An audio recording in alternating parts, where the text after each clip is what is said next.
IPW Insider, the monthly show that keeps you up to date on all IPW news and events. I'm your host and IPW commentator, Mark Franchise. And from the crucial Squared Circle podcast, chairwoman of IPW's Mental Wellness Task Force, and one half of IPW's award-winning commentary team, I'm Davison Sarai. Fans of IPW, if you haven't already seen Back on Track, you are in for one hell of a show. Emanating from the M40 Speedway in Jones, Michigan, IPW Back on Track saw 3 more individuals qualify for the ongoing Grand Prix tournament to crown a new IPW champion, as well as a number of debuts. Top to bottom, Davison, this was a stacked show. It certainly was, Franchise. And the action started hot and heavy with the Battle Royal, with the winner to be named the 5th qualifier for the IPW World Title Tournament. In order of appearance, fans were treated to Brutus Atwell, Solo, Forever Young, Logan Myers, Dutch Boy Platinum, a returning Blake Money Wright, and IPW veteran and fan favorite Felix Morio, competing for that coveted tournament spot. After all was said and done, and after a surprise double elimination, Felix Morio surprised the crowd, and possibly himself, by winning the Battle Royal on his way to securing his spot in the IPW title tournament. Next, we saw the Gold Lion and leader of the Gold Team, Jeremiah Goldmain, leading Rockin' Rivera to the ring for a second bout of the night. We also saw Team Raymond member, none other than the very tan Terry Van Avery, come to the ring to confront Goldmain. If you'll remember from the past several shows, conflict between Van Avery and Goldmain has continued to ramp up, this time leading to catastrophic ramifications. That's right, a match was set for later in the night between Jeremiah Goldmain and Terry Van Avery, and it was set with 2 stipulations. If Van Avery could win, he could finally get his hands on Goldmain in his comfort zone and his bread and butter, an MMA fight. However, if Goldmain could win, Terry Van Avery would have to quit Team Raymond and join the Gold Team. The pressure couldn't have been any higher. Indeed, and this led to our second bout of the night between Rockin' Rivera and a man shrouded in a cloud of controversy since trial by combat, none other than Jimmy Hype Shalwin. Fans will recall that Shalwin was last seen pushing longtime IPW referee Jeremiah off the ring apron and through the announce table at ringside. Whether that was intentional or not is up for speculation, but Hype had his hands full on this night. He did indeed, as Goldmain was once again able to use distraction to get his man the big win. That makes back-to-back losses for Shalwin, and I'm sure they both left a bad taste in his mouth. Fans will remember seeing referee Jeremiah at Pandemonium showing the effects of his trip through the announcer's table and what appeared to be favoritism towards Derek Wolf.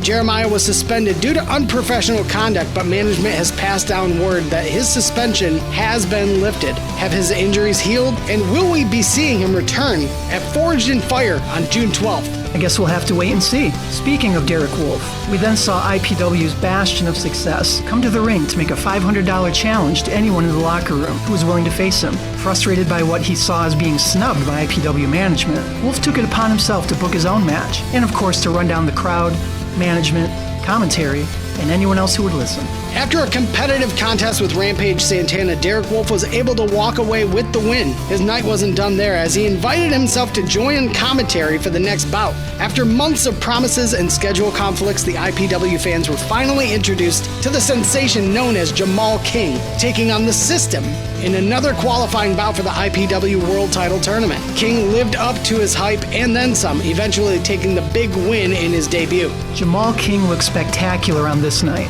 but Derek Wolf used his time on commentary to express his belief that Jamal King has been overhyped on his way to debuting, while Wolf feels overlooked and disrespected by management and even IPW commentary for not showing him the attention he rightly deserves. His frustration boiled over, leading to him nearly attacking Jamal King after his win, but King was one step ahead and was able to avoid harm's way. Franchise, the bad blood between these two was absolutely palpable, and one has to assume this issue is far from over. Next, we had a women's match as New Money Selena Dean, accompanied by Riley, took on none other than Big Mama. It was introduced that the winner of this bout would take on Randy West, who scored a big win at IPW Pandemonium and qualified to compete for the debuting IPW Women's title. After a very entertaining back and forth matchup that saw some interference from Riley, Selena Dean was able to secure the win, claiming the right to face Randy West at the future date. The women's division is heating up, and with the eventual return of IPW's Amazon, Heidi Katrina, it looks like fans can look forward to something huge. Next up was the Death Threat Army's own Adam effing Wick, taking on none other than the Colonel of Clapping Cheeks, LaDon Sanders. Sanders has been hounding Adam Wick across all social media platforms for months, trying to secure this match to follow up their bad blood from before the pandemic when LaDon was still living as Dennis the Ref. Wick was none too pleased with LaDon's online attention.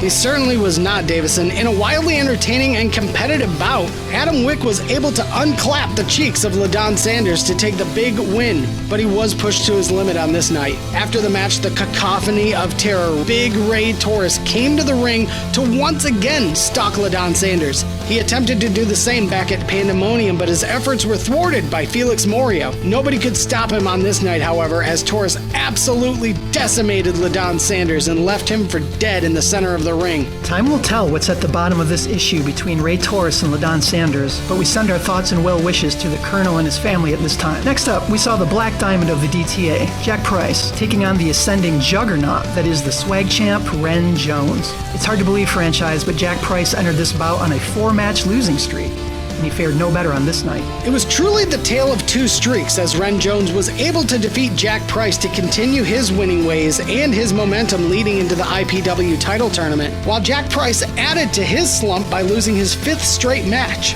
One has to wonder how this is affecting Jack Price's confidence and possibly his status within DTA, as the other members have not lost in over a year. Davison, I never dreamed I'd be saying this, but has Jack Price become the weakest link of the Death Threat Army? We'll just have to wait and see. Up next was the bout that was teased earlier, as we saw the very tan Terry Van Avery going one-on-one with Jeremiah Goldmain in a match that needs to be seen to be believed. Franchise, it was impossible to keep up with all the mind games Goldmain was playing, and even when it appeared that Van Avery was taking control of the match, Jeremiah Goldmain was able to create confusion and distraction with his unconventional game plan. Confused and distracted are the perfect words, as Goldmain was able to get his feet on the ropes to steal a huge win over Terry Van Avery. As we mentioned earlier, the stipulations of the bout dictate that Van Avery must not only leave his team and mentor in Josh Raymond, but also must join the Gold team under the tutelage of Jeremiah Goldmain. One must now wonder about the mental state of Terry Van Avery and how this will affect his relationship with Josh Raymond moving forward. We really cannot overstress this, IPW fans. You must go out of your way to witness the circus that was Terry Van Avery versus Jeremiah Goldmain. Finally, in the main event of the evening, we had a bout to not only determine the 7th entrant into the IPW title tournament, but was also for Aaron Orion's Michiana Championship, as we saw the leader of the DTA facing off against an old familiar face and former IPW champion in his own right, one Jake Ullman. These men took each other to the proverbial woodshed,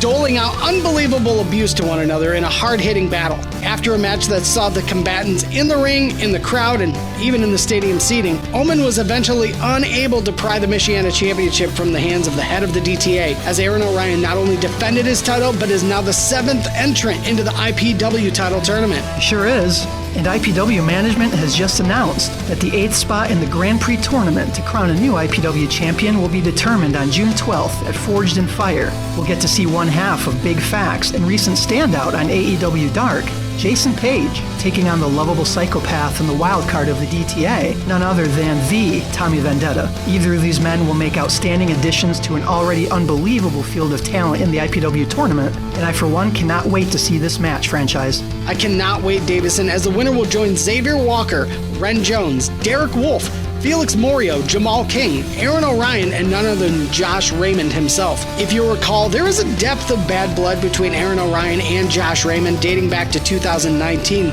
when the two went to war over the Michiana Championship. Raymond was never able to take the title, but after a brutal encounter at IPW High Stakes, Raymond promised Orion that he would find a way to get his revenge, even if he had to tear through every member of the DTA to do so. Davison, this tournament may offer Raymond an opportunity to jump the line, so to speak, if he and Orion were to face one-on-one in the title tournament. Management has also sent down word that the IPW Tag Team Champions, the seemingly unstoppable Gracefully Chosen, continue to look for ways to demonstrate their utter domination of the IPW Tag Team picture. I'm hearing that they want to put a stamp on their claims of being the best team in IPW history, and in order to do so, they're prepared to call out former IPW Tag Champs and Michigan legends, the Monroes. It's going to be tough, yeah. So you got to imagine if anybody's going to be coming after them, Monroes and DTA are on their radar. 484 days. 484 days since Gracefully Chosen has made their debut at IPW. It's been 484 days since we've won the IPW Tag Team Championships.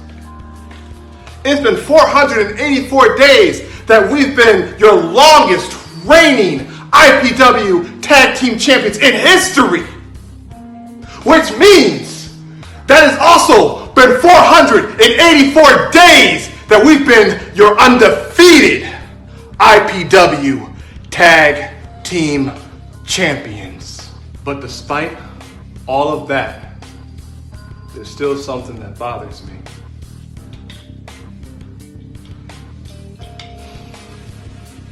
The Monroes, DBA, MM3. Well, this is actually a first. Gracefully Chosen actually respects you guys. We respect everything that you've done for IPW. Your name itself is known throughout all of wrestling. People look up to you guys. People want to be a part of the Monroe family just so they can reap the benefits. But despite all of that, the Monroes aren't chosen. You see, the Monroes weren't chosen to be the top tag team in IPW. You see, the Monroes weren't chosen to be the longest reigning IPW Tag Team Champions in history. You see, the Monroes weren't chosen to be undefeated for 484 days.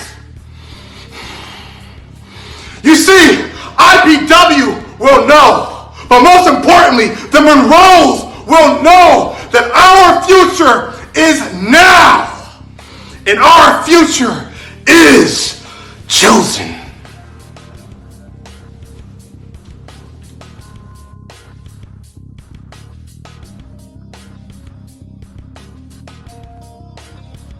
Welcome to the hit list.